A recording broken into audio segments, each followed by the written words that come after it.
Good evening, everybody, and welcome to Advanced Refrigeration Podcast. You're here with your host, Brett Wetzel and Kevin Compass. And tonight we have a special guest, Joe Summers from Copeland. How you doing, man? I'm doing great, Brett. How about yourself? Good. How about you, Kev? How you doing this week? Where are you at? You at home? I'm exhausted. I'm at home. Why are you Just exhausted? chaos and fires and just chaos. Um, You remember asking for that about maybe 3 or 4 weeks ago, right? yeah, well, and then quotes and office type work. See, I'm in the opposite this week. I'm actually working out in the field and actually getting dirty and being utterly exhausted because I forgot how to do work, I Yeah, think. we're starting 85 island case installs across stores, and we're trying to do multiple a day. And yeah, I have never had such a bad time putting cases together. Well, like just like remodeling or what? Yeah, we won't know we're adding circuits. Some are getting replacements. Most are getting added, so it's new Mhm. line sets. So I'm over here helping do case drains. It's like a 20-foot case takes like 4 hours to do case drains.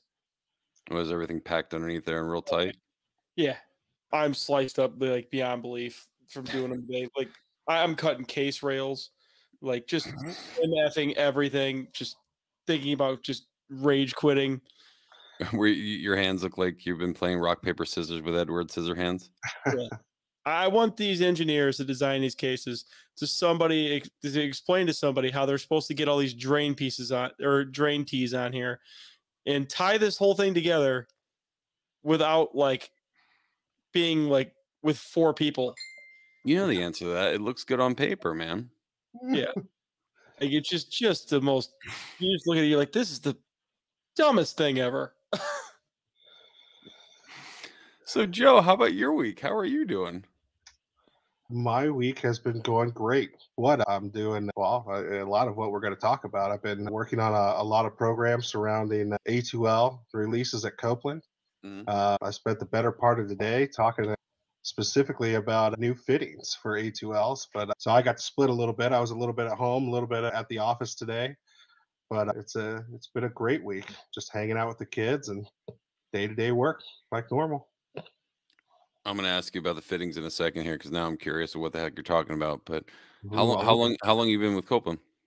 I've been with Copeland now. It's 2014, so going on 10 years. I kind of started out as we called it the product planner of transport refrigeration systems, and I kind of worked my way up to through. Actually, my background is actually more in electronics than in the mechanics of HVACR systems, but you pick it up, right? And so I got into controls after that, variable frequency drives, and kind of worked my way up to where now I'm the product manager for scroll and drives. But overarching, we're implementing A2Ls across a huge number of platforms right now, and I'm leading that initiative for Copeland right now out of our Sydney, Ohio office.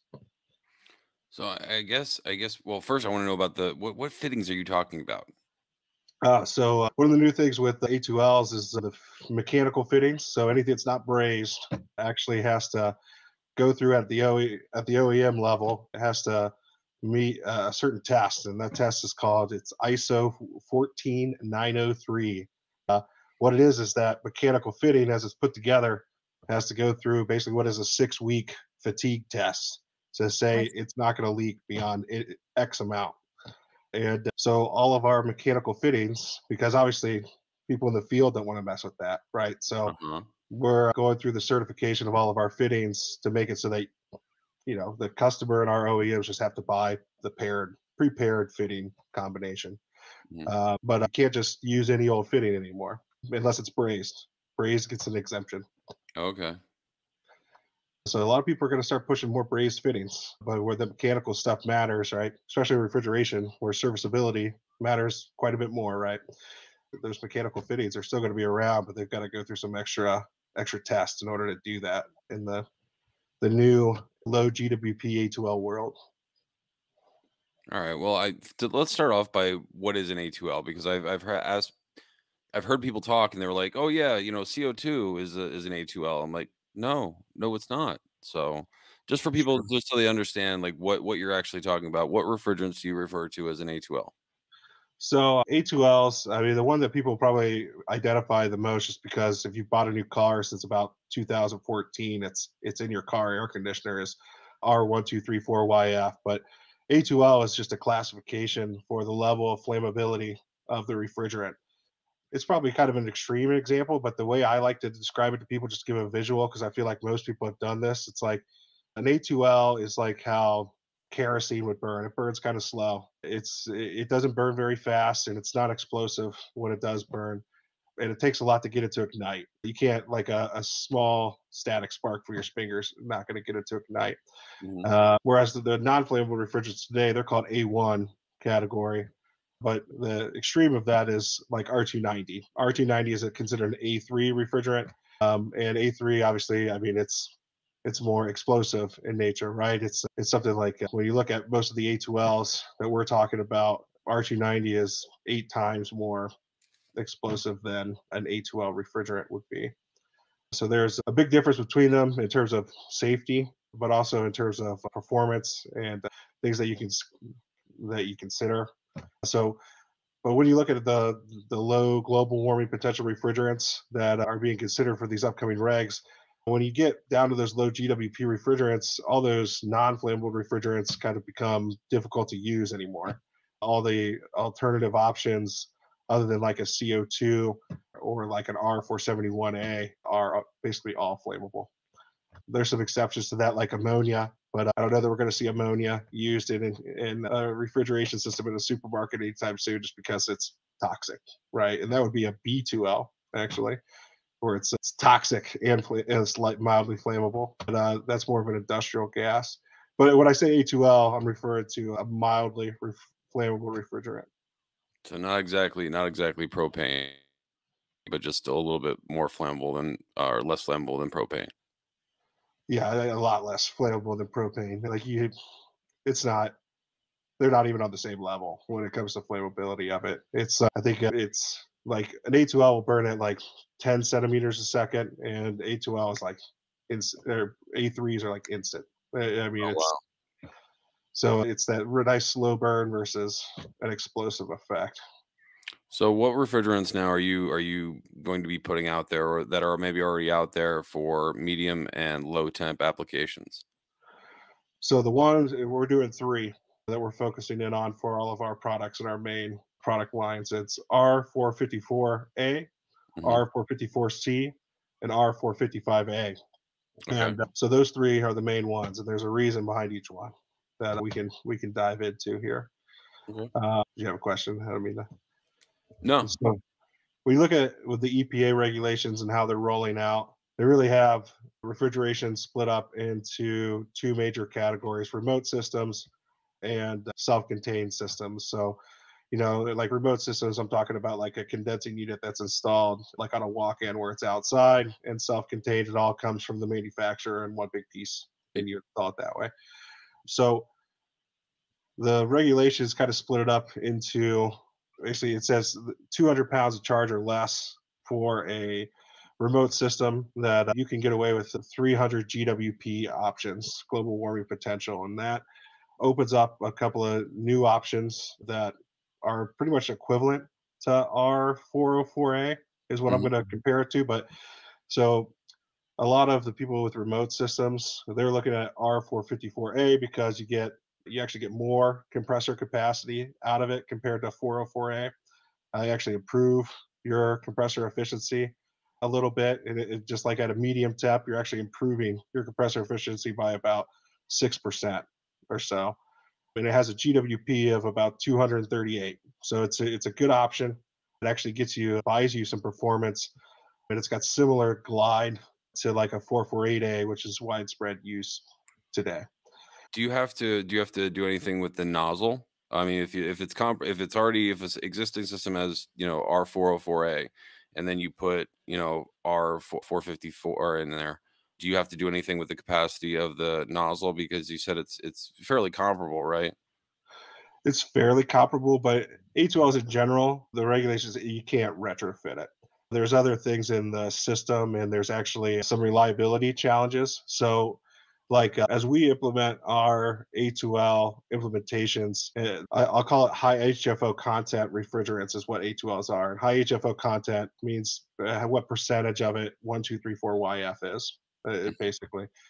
And refrigerants that have high HFO content, the systems are more susceptible to high oil miscibility versus an existing system today. And Hmm. the problem's even especially bad at low ambient temperatures. Hmm. So there's actually reliability improvements that are being made to all the products in order to ensure equal or greater reliability to the products of today. There's also some other things like I mentioned the certified fittings already, but there's also things like changes to the electronics that have to happen, where there's things like sealed relays that need to be used in a lot of electronics. Things like variable frequency drives have to have certain certifications in order to use them, or certain enclosure ratings in order to use them. So you can't just use any old VFD anymore. You have to actually use one that's rated for flammable refrigerants. There's things like the fusible plug that you would have on a receiver has to be vented out now. It can't just vent out into the space. There's a few other changes as well, but it's definitely not a retrofittable solution, I guess is where I would go. So Okay, so Virgin system only then. virgin system only for Okay. A2Ls as of today. I mean, that could change in the future. They could make, because like we're us sitting here talking, I mean, there could be a path to retrofitability, but that doesn't exist today. So Okay. we won't see it in the short term. So, but when you go back to why we selected those three refrigerants. So when you're talking about the self-contained systems, they have a limit of 150 GWP. Hmm. So then your options get a little slimmer, and there's some issues with some of them. So like R454C, for example, it's a great refrigerant, but you actually lose at medium temp about 8% compressor capacity. So you need more compressor displacement, more mass flow in order to achieve the same capacity that you would with R404A. Hmm. So to some folks, that's not that big of a deal. As well, it has similar glide to R448A today, so it's pretty easy for people to implement in the system. And there's another option too, R455A. R455A, you get the same compressor capacity that you get essentially with 404A. But the challenge with that one is it has a lot of evaporator glide. So it's like 22 degrees of evaporator glide. What? So yeah, so it's quite a bit. So if you design your system for it, you can overcome that, and it can be great. It can be a really good refrigerant to use, but it requires major system redesign in most cases. So most OEMs are kind of steering away from it. Sounds like the evaporator would have to be, not it would have to have a higher TD, so it wouldn't attract so much ice on there because you're telling me it's a 22-degree glide. That's a lot of freaking, difference. I mean, you could be running 30 degrees, right? Saturated on vapor. You could be running 10 degrees saturated on your liquid side then, is what you're Oh telling yeah, me. Oh shit. exactly. That's a lot, So man. That's a lot. if you design your system around it, you can make it work, and you don't lose that compressor capacity, Yeah. system capacity that you would lose. But there's some other advantages too. Like I mentioned, the flammability of these refrigerants. So one of the advantages of R455A is it only has like a 1% air to gas range where it's actually flammable. So Oh, you guys ever watch MythBusters? I was a MythBusters fan when yeah, it was yeah, yeah. on. The way I like to describe this is they had an episode where they turned on the natural gas stove in the house and left the candle burning, right, to see when that gas mixture would eventually get to the point that it would blow up the house, right? And it's the same thing here. It's just with the house example, if you were to fill that house up completely with natural gas, that flame wouldn't light at all. There's no oxygen, right? Yeah. So there's too much gas in the mix. So 455A only has a 1% air to gas mixture where it's actually flammable. So some people will actually like it for the safety piece of it because it has that very specific Well, mixture in order to be flammable at all. does that mean if there's no oxygen if it's in the system, if there's no non-condensables in there, technically it wouldn't be flammable while internal in the system. Is that correct? That's right. It's not going to burn. Okay. Yeah. And so you have to have leaks. That's a lot of the tests surrounding A2L system approvals are about, worst case in the event of a leak. Because like you mentioned, when it's in the system, it's obviously it can't no oxygen. It's not going to be flammable. Hmm.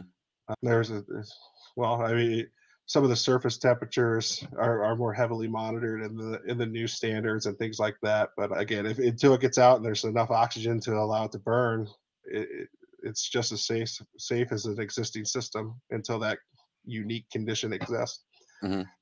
So most people, you know, are looking when they have to go to that 150 GWP level, self-contained. Most people, folks are looking at R454C, R290. There's some folks looking at this R455A and doing this optimized system design around it. But so R290 right above, you get up to about 3 horsepower is about where you're going to get in terms of capacity at the most. With the charge limits associated with R290, you're not going to get more than that. Okay. But it's a great choice, 3 horsepower and below. And then you get above that, and that's where everybody's looking 454C and R454 55A. And then there's remote systems where you can get 300 GWP. And most folks are looking at R454A, which just it's actually not the trade-offs aren't that bad, and it actually has some advantages. What's the current max charge on all three of those refrigerants? Oh, geez, there's a calculation associated with it. I want to say that the only one I'm going to be able to reference off rip is the R454C, which I think it's 167 pounds. Okay. But there's a rating of the refrigerant. It's called LFL, the lower flammability limit. You take that, and there's an actual calculation that is in the standard where you can calculate out how much refrigerant you can actually use in the charge. Does this mean we're back to the day where we're looking for leaks with a lighter? Can we do that? Well, it would work, but I don't think I would do that. But there are special leak detectors and things like that that are coming out that do detect this. Actually, at Emerson, we're using we have a new line of leak detection devices that are A2L compliant, and we also have it for CO2 and other things as well. But yeah, so leak detection is getting used in a lot of these systems. There's other things surrounding controls, isolation valves, electronic leak detection, and it's being implemented depending on the size of the system and where it's being used at. What about charging? Do you guys have like any plans on, making like a little like charging stand? Because like most of the stuff that's out there is like kind of janky and like hard to use. Like especially for the smaller stuff when we're buying like propane or A2Ls, like in like small containers, like it seems like it's there's nothing good out there to like charge these little systems up. Yeah, so A2Ls, the containers themselves are really limited by the transport piece. So they're trying to say there's hazmat protocols for A2L transport. So it's the current transport limitations of that is 25 pounds in a container. So you'll definitely be able to get bigger than you can get in an R290 container. But obviously, if you have a bunch of 25-pound containers, it'll be a little bit easier than probably what you're dealing with R290 today. So just regular standard refrigeration cylinder. Right. Just A2L, whatever A2L regulations it needs to be. But no 100 pounders anymore. Yeah, I don't think you're going to be able to use a 100-pounder because you would have to. There's transport protocols surrounding it. They limit it at 25 pounds, Plus, basically. plus if the system max weight is, if you can only put 200 pounds in, I mean, it's 8 cylinders, not that much. Yeah, it's definitely better than the little tiny containers of R290 that you're probably hauling around today, right? It says the cold grade. But a lot of those fire codes and things they're being established now. So that's one of the things about A2Ls is they're not technically a lot of the ones like most of the ones that I just mentioned that we're approving. You're technically not allowed to use them yet today in the existing system. So there's the EPA regulations and there's building codes and there's actually the SNAP listing. So the EPA actually listing out the refrigerants that you're allowed to use. We're expecting that here anytime that the new SNAP listing is going to come out that includes these refrigerants that I mentioned. And so that's when everything really sets off for these A2L refrigerants when that SNAP listing comes out. Because a lot of the national building codes and state building codes that reference it that's what really sets it in motion that allows everything to happen. So who out there has equipment then that runs A2Ls currently? Nobody. In Europe, they're running quite a few, and you'll see it in car air conditioning systems. Well, there's also stationary, larger air conditioning systems that will use A2Ls today, but you really can't use it in refrigeration yet as of today. Okay. But it's up and coming. So we think a lot of people are going to start releasing it. I mean, I'm working with a lot of major OEMs today, especially when we're talking about your remote condensing unit folks that are all targeting because all these regulations they go into effect. The current date is January 1st of 2025. So everybody's kind of targeting being ready at the beginning of 2024 it to be because you'll be able to use them, the A2L refrigerants by then. And the phase down from the AIM Act also occurs. So the HFC, R404A like refrigerants are all going to be the production of them gets cut down to 60% of what it was. So it's the price of the refrigerants is probably going to go way up at that Yeah. point. They're already pretty bad, but they're definitely going to get worse at the beginning of 2024 when that phase down hits. And at that point, that's probably going to drive a lot of people to start thinking, okay, I don't want to deal with this cost, and this regulation is coming up next year anyway. I might as well start looking towards an A2L system. Hmm. We've got a few customers starting to field trial and things like that this year to be ready for that date. Okay. So are you guys implementing new valves? Because you said with the new regulations, you're having to make new valves. They have to be different seals and stuff like that. So you're still in the process of getting stuff approved. Yeah, we're going through basically every combination that we have that's a threaded or flanged fitting, a mechanical fitting, Hmm. has to go through this 6-week test to prove that that mechanical joint, when torqued to our specification, that has to be done in the field, obviously, will stay sealed and it will only leak by X amount over the course of time. So it's like an accelerated test to make it leak. We charge it up, put it under a vacuum, charge it up, put it under a vacuum, charge it up, put it under a vacuum. That's basically what the test is.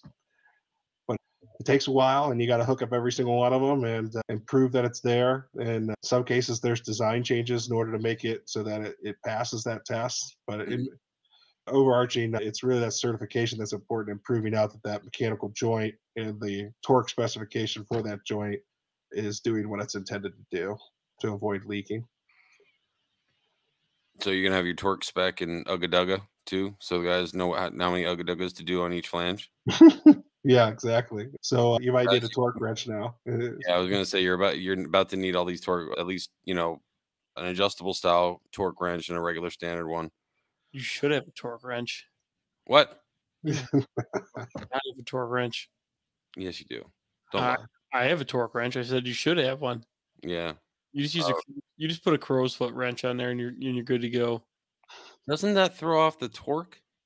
I mean, I'm sure that an adjustable torque wrench is not exactly, very acceptable for torquing things. If you want to get down to the nitty gritty. I actually just heard this. And I don't even know if this is true. I didn't even get a chance to look it up, but someone also said that if you have dry thread versus wet thread, like if you're using some kind of sealant, it actually changes the torque spec. And I don't know if that's bullshit or not. No, it changes the torque dynamic of the bolt. Uh huh. Like so it'll actually it'll torque out harder with oil or thread locker in there. So if you set it for like 70 foot-pounds, it might go up to 80. It's gonna torque early Oh, gotcha. Gotcha. Okay. than what would dry. It actually matters. You can go down a real rabbit hole with that. Well, I heard it. I was like, no, that guy's full of I shit. mean, There's no way. not that it really matters that much. It's not like we're building motors here Yeah. or car stuff. Like, I mean, I'm using a cheap torque wrench. It's a flare fitting. 90% of guys you're lucky if they even get a torque wrench, or if you Yeah. could even get it in anywhere. Sure. Well, I think it's after 15 or 20 years in, it's either your wrist and your elbow usually become your torque wrenches. So I think my wrist snaps that are like 10 foot-pounds. My elbows are right about 20, I think. So Uh, so we're gonna have to get torque wrenches. Wonderful.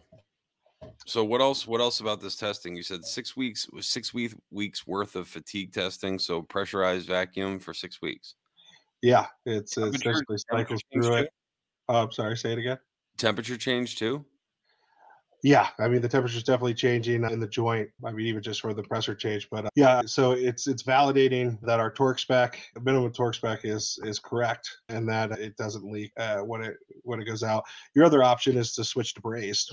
So a lot of folks are taking that path as well, where they're just switching everything to brazed fittings rather than having mechanical fittings anymore, because you don't have to do this fatigue test down that path. Does that mean there's Um, gonna be no more strainers on expansion valves now? no, yeah, I think you'll still have strainers on valves. Just I didn't know, like, how that affected what type of seal that was and if that fit the test or whatever. Well, so in some cases, like the Schrader valve on our compressor, we're even having to do it for that Schrader valve and the cap that we ship the compressor with. Mhm.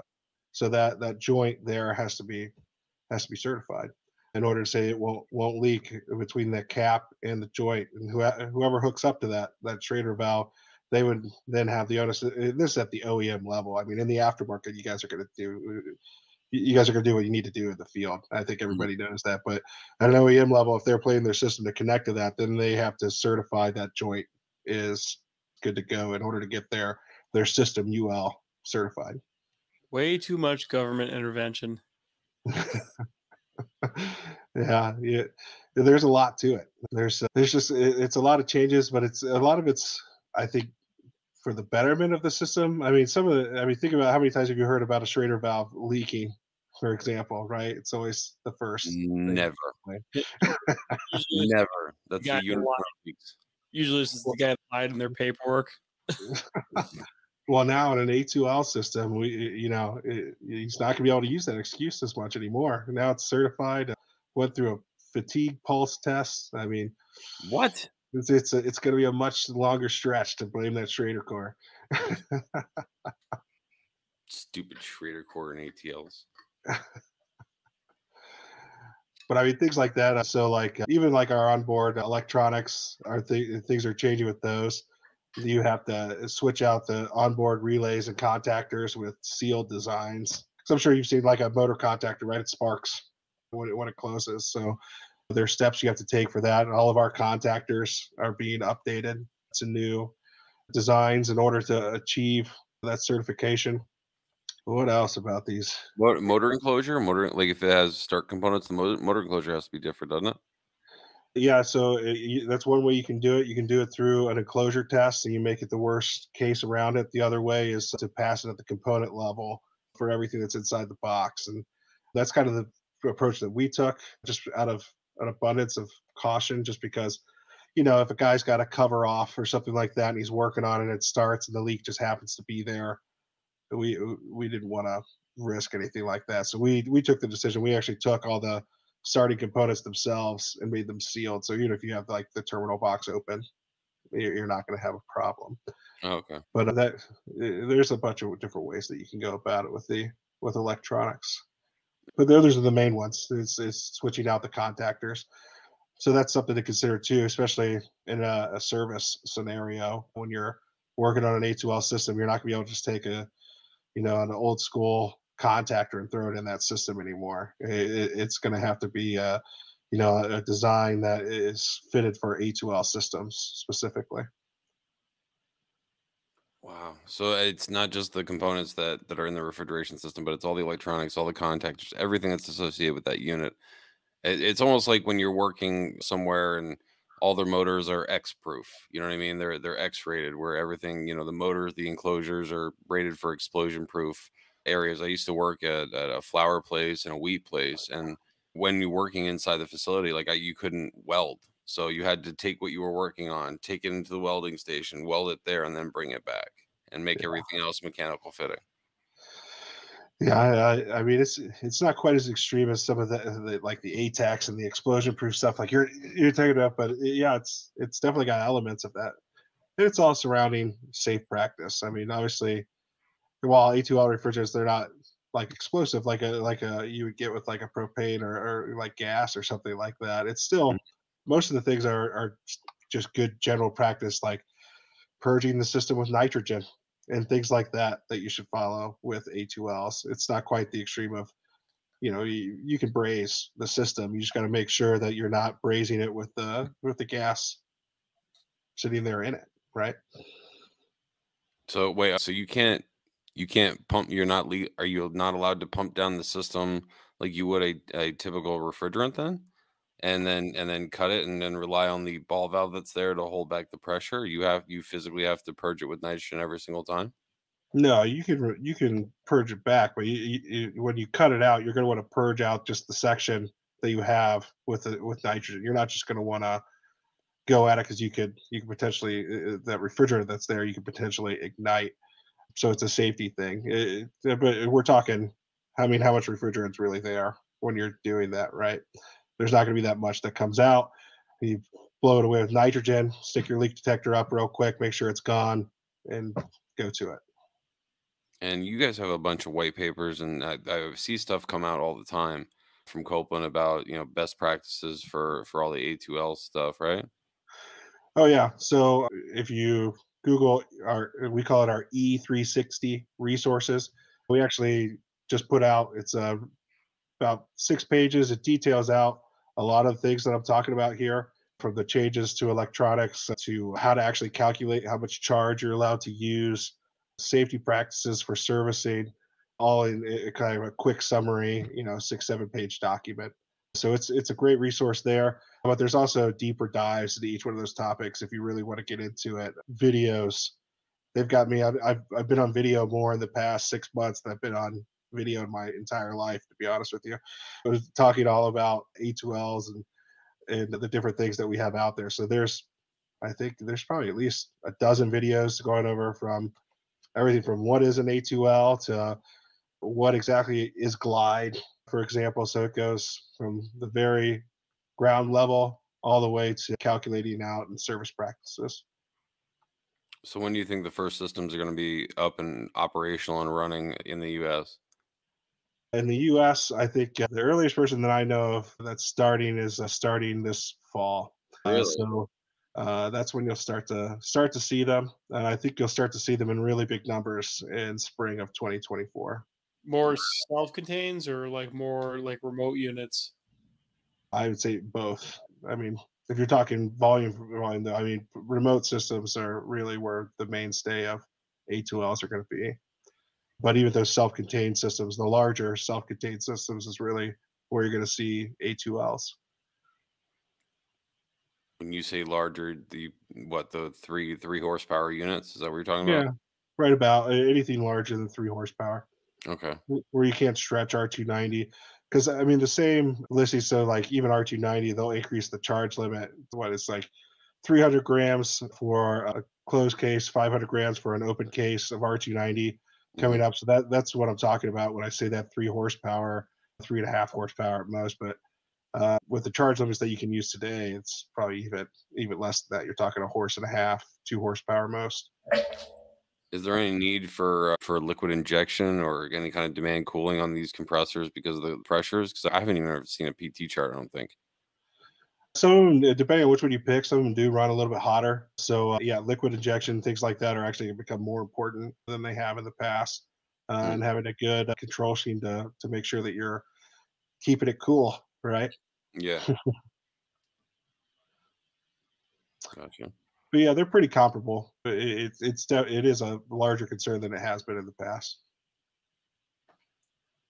But things like our demand cooling module, we're upgrading that for our A2L. So that type of stuff will all be available and ready for A2Ls by the time it gets out. Yeah. Kev, do you have any more questions for him? Because like I'm out. Unless Joe, is there anything else you wanted to talk about?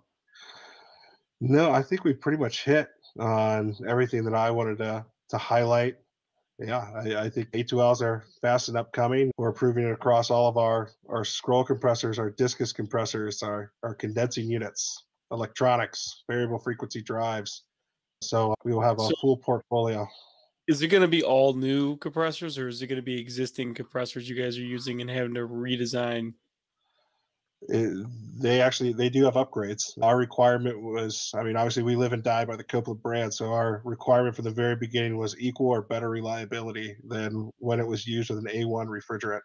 So we did make upgrades basically across the board. So like all of your Z model compressors for scroll, for example, will all be coming. They'll be Y models, is what they're going to be. We are making them reverse compatible though, so you can use the A2L compressor. You'll be able to use in an A1 system as well. So over time you'll just see less of the Z model and the Y model will kind of move in. So does that mean there's no difference in the oils then? There, we specifically developed it with no difference in the oil.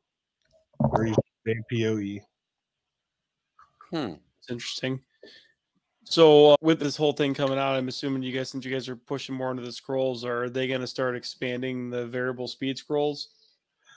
Yeah, actually, we have a entire portfolio of refrigeration specific variable speed scroll compressors that are being released right now. So we have everything from about 1 to 7.5 horsepower.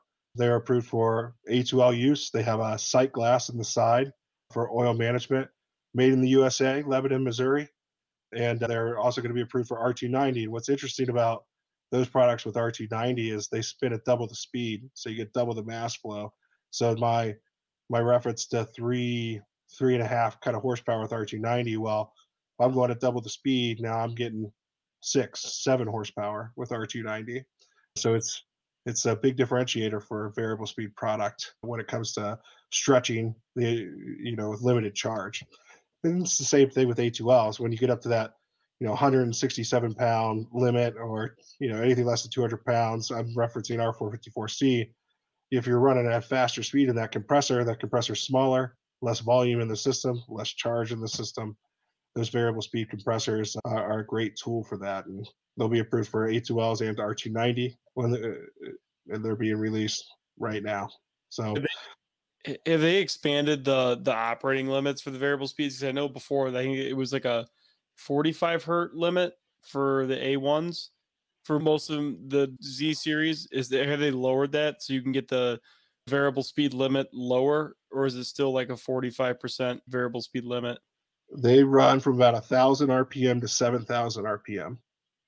It's actually a 6 pole motor, so it's actually the frequency that it's running at is about 50 hertz to about 360 hertz. Oh wow, so you Um, can drive them a lot. yeah, so if you think about it like a normal 2 pole motor that we have today, it's running from about 10 hertz to about 120 hertz is the range of it. But because it's got there's more poles in the motor. You got to run it at a higher frequency to get it to those speeds, which that's not a big deal. It's a permanent magnet motor. So, but if you think about it as 1,000 to 7,000 RPM, we even got a couple of models that go up to 7,200 RPM. It's definitely something that it's a great tool for maximizing charge when you have a limit because you're doubling that mass flow. Yeah, I mean, because that was always a limitation with scrolls is how low you could take them. You could only go so low with it because, I mean, the slinger down there was what was oiling it, or how they pulled the oil up. It was from what I was told. Yeah, we call it, well, it's a mechanical part. It doesn't actually have a power to it, but we call it an active oil pump at the bottom in the sump of these. And it ensures that you get enough oil flow at low speed, but it also makes sure that you don't get too much oil flow at high speed. That's interesting. I mean, I wonder if like a lot of the smaller units, like protocols and stuff, you're going to start seeing some more variable speed scrolls instead of digitals. Yeah, I think so. There's definitely customers looking at it, especially when you talk about people trying to stretch R290. So I can tell you it's only a matter of time until it comes out with the number of folks that are looking at something like that, especially with a lot of the DOE regs coming up. There's a whole new round coming up here in a couple of years that people are already starting to think about because they're already making all these transitions with the refrigerants. So they're already starting to think about what they need to do for efficiency. And I mean, variable speed, especially when we're talking about something that has double the speed, right? So you're getting double the capacity basically in a compressor that's much smaller. So if you think about it as like we have I call it a 70 frame, the 7-inch diameter shell compressors that are fixed speed today. Well, our very small 5.3-inch diameter shell compressor is getting the capacity of that 70 frame shell now in variable speed because double that speed. So it also brings down that applied cost from material stance as well. So drive plus compressor is getting a lot closer to the cost of that fixed speed model that it ever has before. So it's kind of a new a new look for that solution that people have been apprehensive to in the past. That's nice. I noticed in that Copeland mobile app now you guys are actually listing drive models for compressors too. Yep. Like for what you guys have for like if it's a 4D, like they're actually listing. Yeah, they have a they have a new lineup of drives, and we saw it at NASRC, and they said you can actually drop the program in via an app on your phone.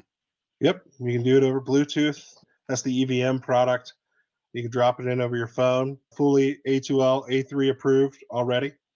So you don't have to worry about it there. It's already the work on that's already been done. The EVM goes all the way up to about 25 horsepower. And then we have an EVH product line, which is kind of similar to the existing Emerson drives that you see out there in design. It's got like a full screen and things like that. It goes all the way up and through the entire portfolio of product.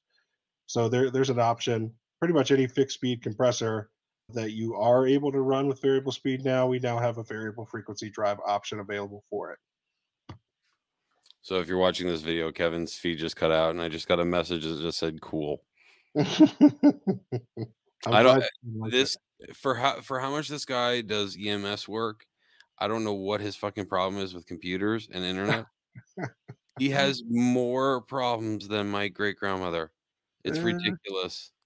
spends all his time working on refrigeration systems and not enough time fixing No, the it's computer. freaking computer is garbage.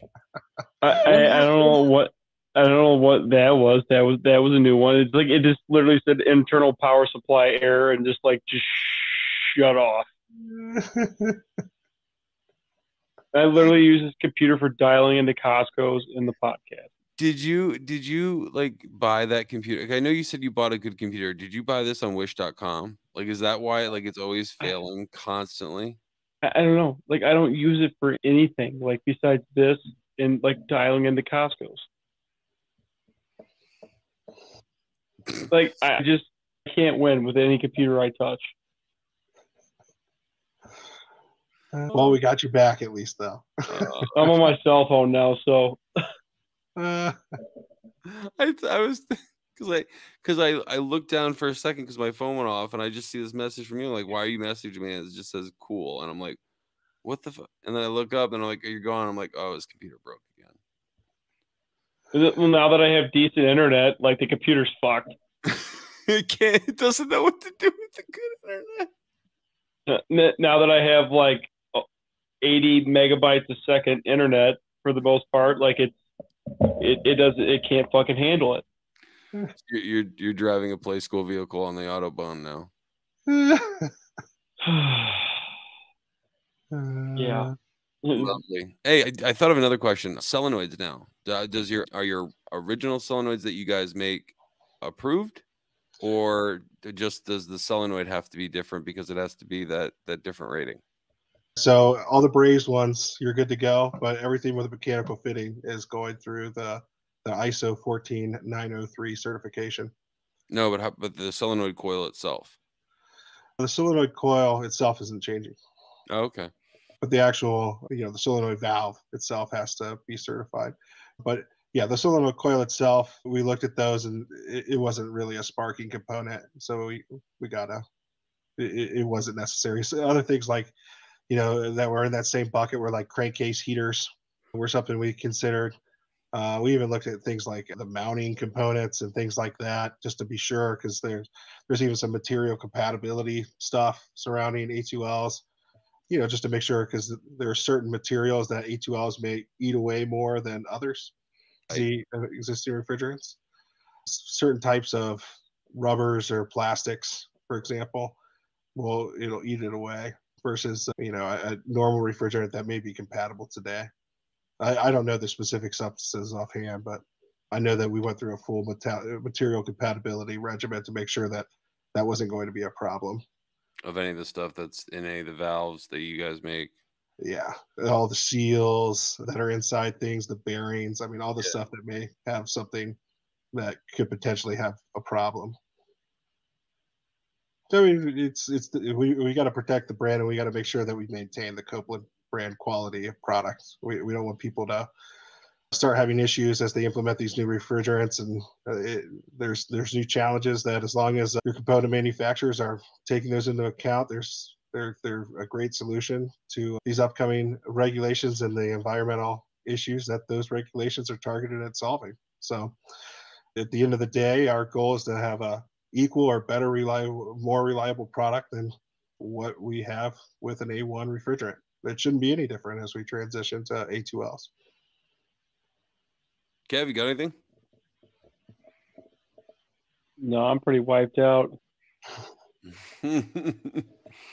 All right, Joe. Well, listen, I appreciate you coming on, and man, I appreciate it because I actually I learned some stuff tonight, so I appreciate Yeah, it. definitely learned a lot. Yeah, no problem at all. It was great. I really enjoyed being on, and I really enjoy the show myself. So I appreciate you guys going through the effort to put it together. It's a great show, and I am honored to have been able to take part in it. So thank you for the opportunity. Absolutely. Well, hey Thanks, guys, man. have a good night. You Bye. too.